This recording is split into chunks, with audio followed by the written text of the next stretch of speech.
नयनरम्य परिसरामध्ये हिरण्यकेशीच्या जन्मस्थानी उगमावर मी आता बसलेलो आहे. एवढं रमणीय स्थान आहे की ज्या स्थानानं ज्या नदीच्या उगमन जवळजवळ गोकाकपर्यंतचा परिसर महाराष्ट्र आणि कर्नाटकच्या हद्दीमध्ये इतका समृद्ध भाग केलेला आहे की मी ज्या कुशीत वाढलो, मोठा झालो, ज्या हिरण्यकेशीच्या काठावर मी पोचलो गेलो, त्या हिरण्यकेशीच्या उगमस्थानाला बसत असताना, जलदेवतेच्या स्थानावर बसत असताना इतका आनंद वाटतो की अंगावर काटे येतात. ज्या मायमाऊलीनं हा संपूर्ण परिसर, आजरा, गडिंग्लज हा संपूर्ण परिसर आणि आंबोलीचा परिसर, सिंधुदुर्गचा काही पट्टा हा नयनरम्य परिसर सजवून टाकला आणि संपूर्ण भाग समृद्ध केला. त्या मातीतच मी पोचलो. आज जी माझ्यामध्ये विचारधारा आहे ती सगळी तिची कृपा आहे. आणि म्हणून मी आज समस्त ETV आणि येस न्यूजच्या आमच्या प्रतिनिधींना सांगू शकतो की आज माझा देह जो बनला तो या समृद्ध काठावरच बनला. आज जी महाराष्ट्राला किंवा देशाला जी माझी विचारधारा मी देऊ शकलो ते फक्त या हिरण्यकेशीच्या उगमापासून तिच्या कृष्णा नदीला मिळण्याच्या परिसरापर्यंतच्या ह्या परिसरामध्येच मी वाढलो, मोठा झालो. आणि आज ही विचारधन जे माझ्याजवळ आहे ती सगळी कृपा ह्या हिरण्यकेशी माऊलीची आहे.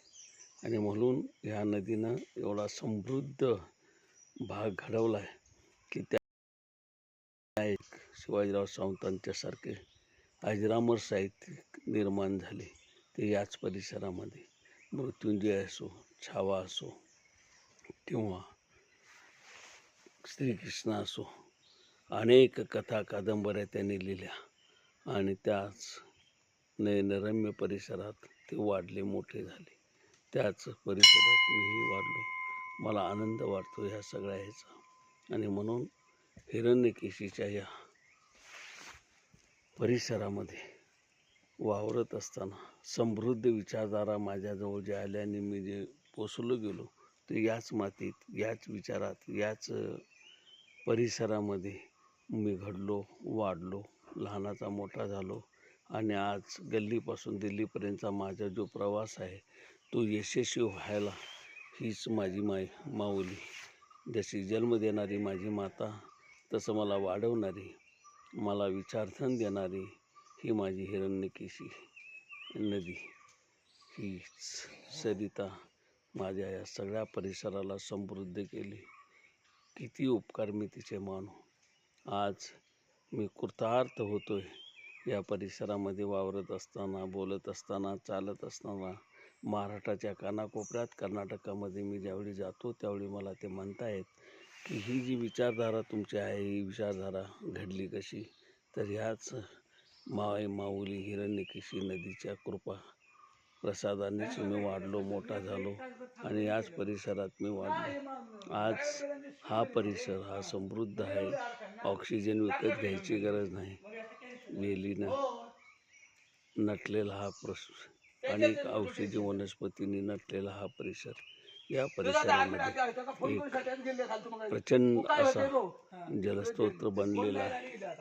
हिरण्यकेशी नदी आणि चित्री प्रकल्प या सगळ्या ह्याच्यामध्ये आज हा भाग समृद्ध झालेला आहे. आणि या समृद्ध भागामुळं आज येथील अनेक साहित्यिक, उद्योग, व्यवसाय करणारे अनेक उद्योगपती या भागात घडलेले आहेत. आणि म्हणून महाराष्ट्राच्या कानाकोपऱ्यात आज दिल्लीत आणि परदेशातसुद्धा जाऊन स्वतःचं कार्य आणि कर्तृत्व जोमानं सिद्ध करतायत. अनेक सिद्ध पुरुषसुद्धा इथं तयार झाले. भारतदास महाराजांच्या पुण्यपावन स्पर्शानं ही भूमी पावन झाली. भारतदास महाराज इथेच घडले, वाढले, मोठे झाले आणि इथेच समाधिस्थ झाले. ते भारतदास महाराज, संत भारतदास महाराज मोठी विभूती होऊन गेली. त्यांचा सहवास मला अनेक वर्षे मिळाला. माझ्या कमांडर जीपमधनं ते अनेक वेळा फिरले. लांब लांब आम्ही गेलो. कोल्हापूर जिल्हा असो, बेळगाव जिल्हा असो, या परिसरामध्ये सिंधुदुर्ग जिल्ह्यामध्ये असो, अनेक वेळा मी फिरलो. माझ्या गाडीतून ते फिरले. मी भाग्यवान आहे की त्यांचा सहवास मला मिळाला. संत महात्मा इथं अनेक येतात जातात आणि साधना करतात. साधना करायला हा परिसर अत्यंत चांगला आहे, अत्यंत चांगला आहे, रमणीय आहे आणि ऑक्सिजन एवढा प्रचंड आहे. व औषधी वनस्पतींचं माहेरघर म्हणजे आमचा आंबोली परिसर. हा पट्टा जो आहे पुरा, की आज हजारो एकर जमिनी माझ्या लाडगावकर घराण्याची आहे, उच्चिंगेकर घराण्याची आहे, महागावकर घराण्याची आहे. वेगवेगळी आमची सरकार जी सरदार, जहागीरदार, इनामदार असा जो पट्टा आहे हा पुरा. आजरामल संस्थान जे आहे आमचं, ते या हिरण्यकेशी नदीच्या भोवताली आणि चित्री धरण नदीच्या चित्रीच्या कुशीत हा परिसर सगळा वाढलेला आहे. आणि हा सगळा पावित्र्यानं आणि चारित्र्यानं माखलेला परिसर आहे. कार्य आणि कर्तृत्व असणारी माणसे इथे निर्माण झाली. आज महाराष्ट्राच्या विधानसभेचे अध्यक्ष झाले बाबासाहेब कुपेकर याच परिसरातले, आणि या परिसरांना खूप मोठी माणसं दिली. आज मुंबई असो, दिल्ली असो, परदेशात असो, अनेक कर्तृत्ववान मुले इथं तयार झाली आणि आज परदेशामध्ये स्वतःला सिद्ध करत आहेत. आज इथे साधू संत नेहमी येत असतात या परिसरामध्ये आणि साधना करत असतात. महाजरा रामतीर्थ असतो, आंबोलीचा हा परिसर असो, हिरण्यकेशी नदीच्या उगमाचा परिसर असो, राघवेंद्र महाराज, भारतदास महाराज यांनी इथं तयार केलेले तन मन धनानं साऱ्या गोष्टी इथं साधनेतून निर्माण केलेल्या आहेत आणि आलेला प्रत्येक पर्यटक इथं संतुष्ट होऊन जातो. ही भूमी संतांची आहे, वीरांची आहे, कर्तृत्ववान मंडळींची आहे आणि म्हणूनच या भागाला एक विशेष असं प्राधान्य आहे, विशेष असं महत्त्व आहे. आजही या परिसराचा डंका गल्लीपासून दिल्लीपर्यंत होतो आणि इथे येऊन आलेला पर्यटक हा इतका समाधानी असतो की त्याला काहीच कमी नाही अशा प्रकारची त्याची धारणा तयार झालेली असते. आणि म्हणून हा परिसर अत्यंत मौल्यवान परिसर आहे की ज्या परिसराचं वर्णन करायला माझे शब्द तुझा तोकडे पडतात.